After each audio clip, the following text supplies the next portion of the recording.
Pagmasdan ninyong maigi ang larawang ito. Malamang sa malamang, nakita nyo na yan o nahagip na kayo ng kwentong ito sa inyong mga social media. Para sa akin, isa to sa mga pinaka nakakakilabot na larawang makikita mo sa internet. Although as much as creepy nga lang siya, hindi ko rin maiwasan na mapahanga sa kung gaano ka-rare itong nakikita nating larawan ngayon. Ito yung lagi kong iniisip po kapag nakikita ko siya. Pansinin natin kung ano yung niliwanag ng mga taong nasa harapan, siya namang dinilim ng mga taong nasa likod. Itong larawan na sana magka-capture ng isang maganda or yung maliwanag sa harapan na alaala, hindi sinasadyang makunan ang madilim at malagim na background po at pagpatay sa taong kumuha nito. Tingnan niyo yung lalaki sa bandang kaliwa. Slow zoom natin yan. Titigan niyo maigi kung paano siya tumutok ng baril sa kanyang target. Most of you may have seen this already, pero alam mo ba ang buong kwento rito? Alam mo ba na kahit pinaputok itong baril, halos walang nakarinig dito? At alam mo rin ba kung bakit papatayin ng lalaki ang kung sino man ang nasa likod ng kamera?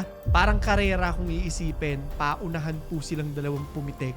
Yung isa sa barel, yung isa sa kamera. And although obvious naman po kung sino yung nauna sa kanila, mas mamamangha ka sa mga revelasyon na dala ng larawang ito. Ito po ang chilling last photo of Reynaldo Dagsa, a Caloocan City murder story.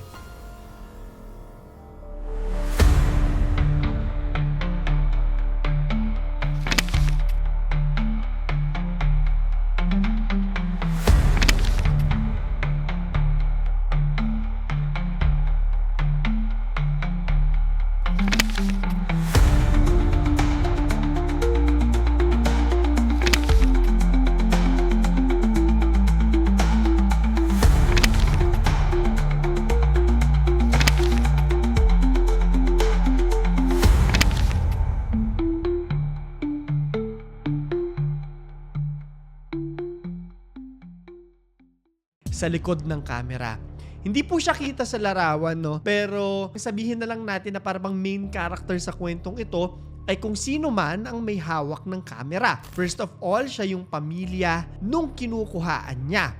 At pangalawa, siya yung pakay ng kung sino man itong lalaking kitang-kita natin nagpapaputok ng barel. So sino kaya siya? At bakit kaya siya sinadya ng lalaking may hawak ng barel? Siya po si Reynaldo Dagsa. Ipinanganak siya noong 1975. Ibig sabihin po na at the time of his shooting, siguro mga late 30s na rin siya, mid 30s, mga ganon.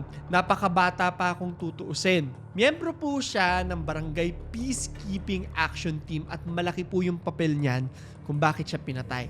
Naging councilman din po siya sa Barangay 35 sa may Paho po sa Caloocan. Naku, ang lapit lang pala sa amin ito.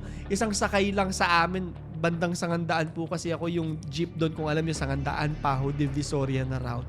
Isa rin itong corporal sa Philippine Army Reserve Command. The shooting of Reynaldo Dagsa. So New Year's Eve po naganap ang nasabing pagpatay. Kung imagine natin 2011, iba po yung putukan ng mga panahong yan. Talagang napakalakas po ng mga paputok niyan. Talagang miski mga bata po, nagpapaputok ng malalakas. Diyan po ako lumaki. At kung maiisip po natin, parang putok, hindi ko alam yung eksaktong tunog ng putok ng baril in real life. Pero I'm sure parang napakaraming ganun yung maririnig mo. Kaya mapapansin kaya ito ng mga tao. Tandaan nyo ng mga panaong to, uso rin yung mga boga. Ayan, yung mga Goodbye Philippines. So napapaisip ka nga, kung napansin kaya ng mga tao na binarel itong si Reynaldo Dagsa. Itong larawan po ay sinasabing kinunan sa labas lang ng bahay nila nung pamilyang Dagsa.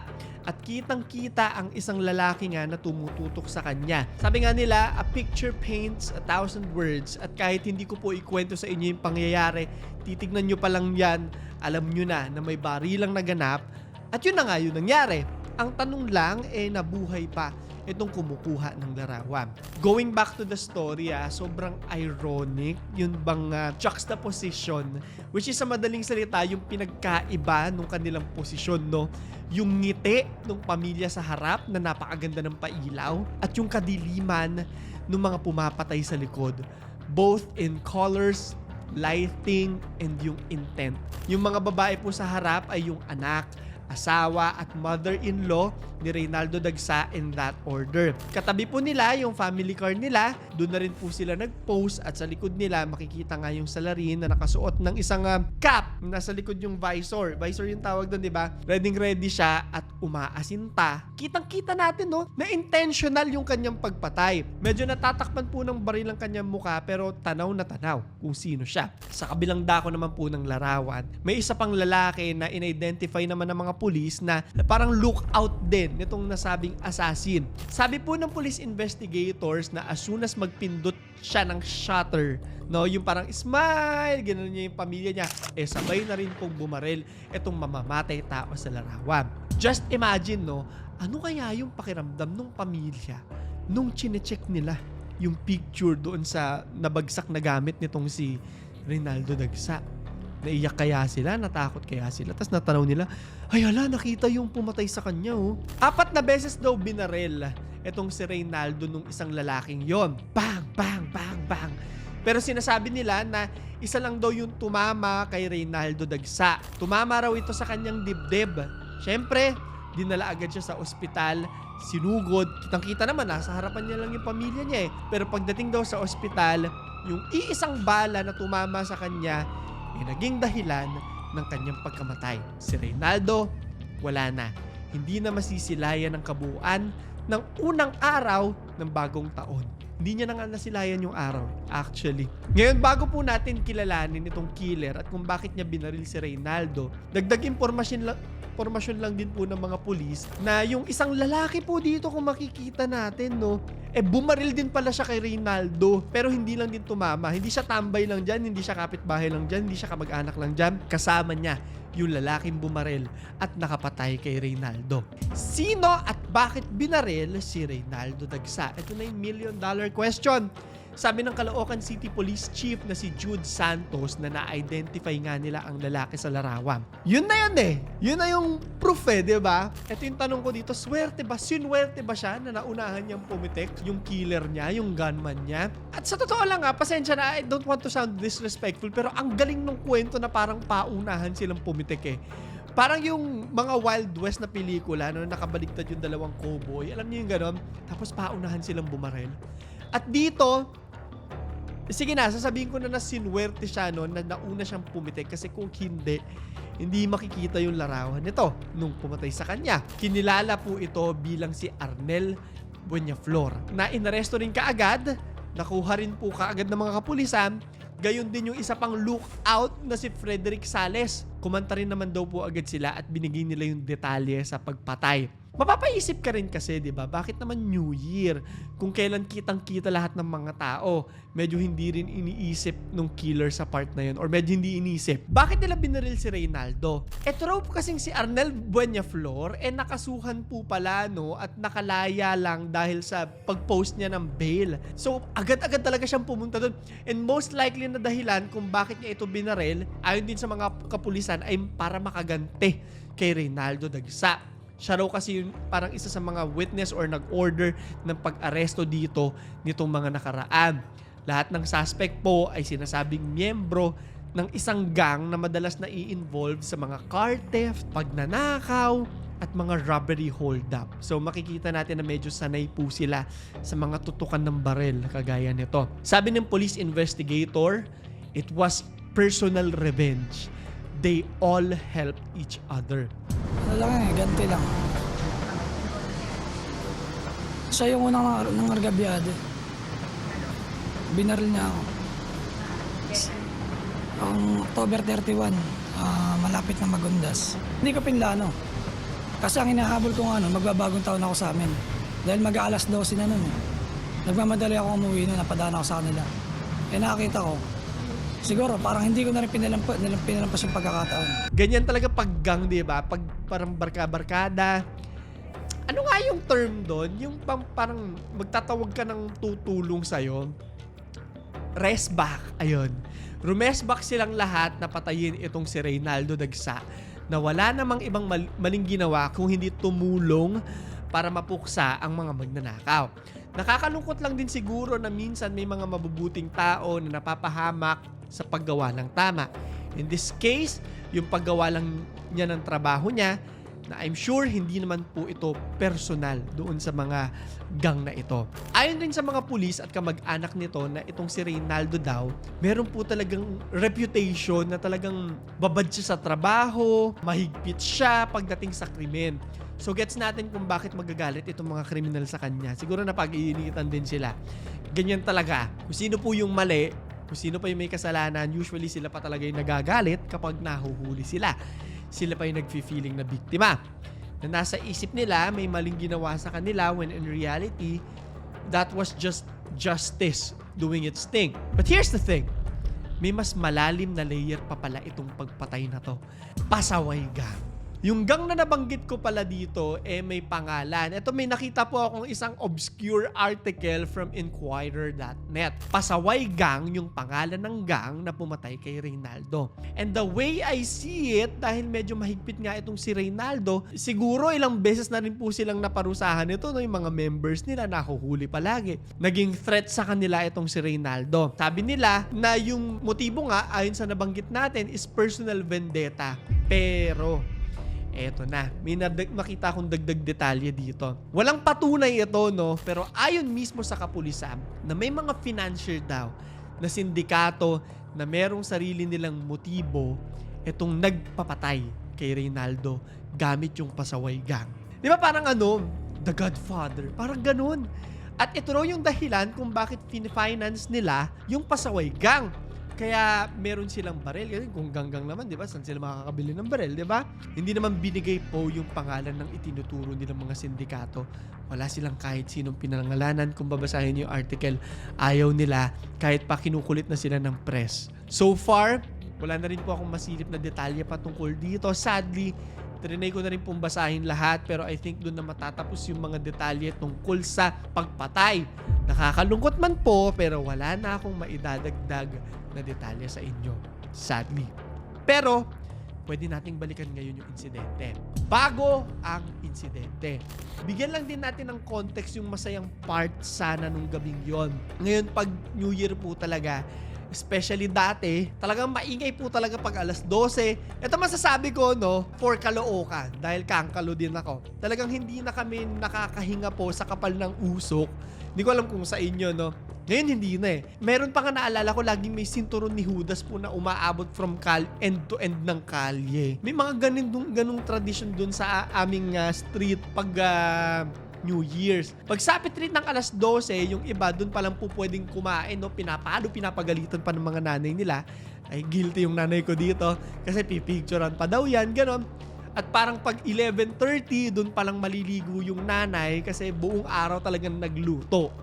And the way I see it, parang ganun din yung nangyari sa tahanan nila Reynaldo Dagsa. May kwento kasi yung kanyang pamilya na sabi nila, yung anak po at asawa nung kinakausap po sila ng mga reporter na si Reynaldo raw nagsabi sa kanila, nag-utos, pag alas 12 gisingin nyo ko ha para makasama ako sa selebrasyon. Alam mo naman, pag 30 na, di ba, maaga na rin natutulog. So naalala nyo kanina, napapaisip ako kung naririnig kaya nila yung pagputok ng barel. Alam nyo, sabi mismo ng mag-ina na halos hindi rin nila narinig yung pagputok kasi sabay-sabay po talaga yung mga paputok din ito. Nakakabingi po talaga siya. Napansin na lang nila na bumagsak na sa sahig itong kanilang padre de pamilya. Mabuti na lang din, no, na kahit papaano hindi sila pinag-initan or nahagip ng mga pagbarel nung pumatay kay Reynaldo. Kaso ayun nga, wala na yung padre de pamilya nila. Anong nangyari sa gunmen? Backtrack lang din po tayo. Sadly, wala na akong balita kung ano yung naging hatol sa kanila. Nasaan ba sila ngayon? Malaya ba sila? Nakakulong ba sila? But hopefully, sana ay nabigyan ng hustisya ang pagkamatay ni Reynaldo Dagsa. Kung meron man silang mga kapitbahay po dito or may nakakalam na mga balita, comment nyo sa ilalim para makabalita. Actually, curious din ako kung ano nangyari. Gun salute. Matapos ang pagpatay kay Reynaldo Dagsa ay nagkaroon ng misa sa Dagsa residence sa Maypaho, Caloocan. Yung kanya pong funeral ay may military honors, sabi ni 2nd Lieutenant Pablo Bilangel. Nire-recognize daw nila yung kanyang exemplary efforts bilang isang peacekeeper doon sa Barangay 35 at nagkaroon pa ng isang gun salute na tinatawag ng isang 7-man team para magbigay pugay sa kanyang buhay. Nilibing ito sa Eternal Garden Cemetery sa Caloocan. World's best viral photo. Alam nyo ba na hindi lang sa Pilipinas po kung hindi sa iba't ibang parte ng mundo pinag-usapan ang larawang to. Rare kasi talaga siya. Para kang nakakuha ng larawan ng kidlat. Actually, mas rare pa siya kasi hindi ka naman, ang daming larawan ng kidlat sa internet, pero yung ganito, kaunti lang yan. At dahil dito at sa mala thriller film na backstory nito, miski yung Time Magazine po ha, kinilala ang larawan bilang isa sa mga best viral photos of 2011. Pero alam nyo kung ano pa yung isang interesanteng parte ng kwento? Kung paano ito nailathala at kumalat. Una daw talaga itong lumabas sa Philippine Daily Inquirer front page at in-upload sa www.inquirer.net noong January 4, 2011, which was I think 3 days after the incident. No, ngayon, meron pa silang isang reporter na si Christine Feliz Mangunay. Nakuha niya raw talaga yung kopya ng larawan January 3 sa mga pulis. At wala siyang ka-idea na ito yung beat niya na tinatawag or yun bang parang nakatoka sa kanya, to put it simply. Magiging isa sa mga pinaka-extraordinaryong kwento o larawan na makikilala sa buong mundo. It was an ordinary day. Normal na araw lang daw. Kwento ni Christine na parang normal na routine niya lang daw yung pagpunta niya ng police station At pagdating niya, kwento sa kanya, ito may barangay councilor, binarel. Pero ang nangyari nakuhaan yung bumarel. Siyempre mamamangha ka, di ba? Binigay daw sa kanya yung buong case folder, kompleto detalye, may hard copy, merong soft copy, andun lahat. Shocked siya! 3 months pa lang daw siya nagko-cover ng kwento sa Metro Manila, tapos ganito agad yung makukuha niyang balita, di ba? Sabi na, alam nyo, hindi ko alam kung anong gagawin ko. Nakaka-amaze yung larawan. Hindi normal. Kaya ang naramdaman ko po ng una, hala, fake ba to? Rare Hindi talaga araw-araw nakikita yung ganyan. Habang nag-iisip siya, kinausap siya ng pulis na, baka pwede mong puntahan yung pamilya, i-confirm mo kung totoo ba to. So pinuntahan niya, tapos nakausap niya yung asawa, and the rest, alam nyo na kung ano yung nangyari. Na i-discuss na natin lahat kanina. Once in a lifetime ang pagbanggit nila dito. Ganyan maituturing ang ganitong mga klase ng larawan at kwento. So napasearch po ako. If merong mga similar stories katulad nito, ang medyo na-inspire po ako gawin siyang series. Nakaka-curious pag may mga bago ako natututunan, ako curious talaga ako. Kagaya na lang nito, meron po akong nakita ang dami. Si Regina K. Walters, kinuhaan din siya ng larawan bago siya patayin. Kitang-kita po yung takot doon sa kanyang reaksyon. And I think na-discuss na rin natin before yung kwento ni Omaira Sanchez. Nireport ko pa to nung college ako Kitang-kita siyang patay habang nakaharap po sa photographer. Hindi na namin pwede pakita, siguro blurred lang po, no? Pero isa yan sa mga nakakatakot at alam yung pag natutulog ka na maiisip mo yung kwento niya. Haunting! Yan yung magagamit kong term para sa kanya. Tapos ito pong si Robert Landsberg na kumuha ng larawan ng eruption kahit alam niyang hindi siya magsusurvive. Grabe, ang dami ng mga ganitong klase ng kwento. At kung isa-search mo, parang mas nakakatakot pa siya kaysa sa mga makakita ka ng mga ghost photos sa S-Pogs, yung mga orbs. Kasi itong mga larawan na to, totoo, mapapaisip ka. At dahil nakikita mo yung POV nung pumatay, ang weird or ang anuman pakinggan, pero parang naranasan mo na rin yung patayin ka. Hindi ko alam kung nakakuha niyo yung ganung vibe, pero parang, hala, ako to. Nakikita ko yung nangyari sa akin. Nakakatakot siya. Lalo na pag nawawala ka dun sa thought na yun. So, hindi ko alam kung nafe-feel nyo yung gano'n, no? Pero, comment nyo sa ilalim. Anyway, maraming salamat po sa mga nagre-request sa atin ng mga kwentong katulad nito. Message nyo lang po ako. Tag nyo po ako sa mga stories nyo sa aking Instagram. Binabasa ko po lahat ng mga messages ninyo, ha? At gusto ko lang tinitake yung tong time na to para magpasalamat kasi ang dami po talaga nagme-message sa akin. Hindi man po ako nakasin, nababasa ko po lahat ng mga messages ninyo. So, don't worry. Most likely, naka-queue po lahat ng mga nire-recommend yung stories. Binabasa ko po lahat yan. I promise you. So, punta lang kayo doon kung may request kayo. At ito na yung tanong ko sa inyo, ha. Ang weird pakinggan, no? Pero sa tingin nyo ba, na swerteng maituturing na nakuhaan ni Reynaldo Dagsa ng larawan yung kanyang killer? Comment mo sa ilalim. So, yun lamang po. Ito si Clara III. At ito ang aking kwento.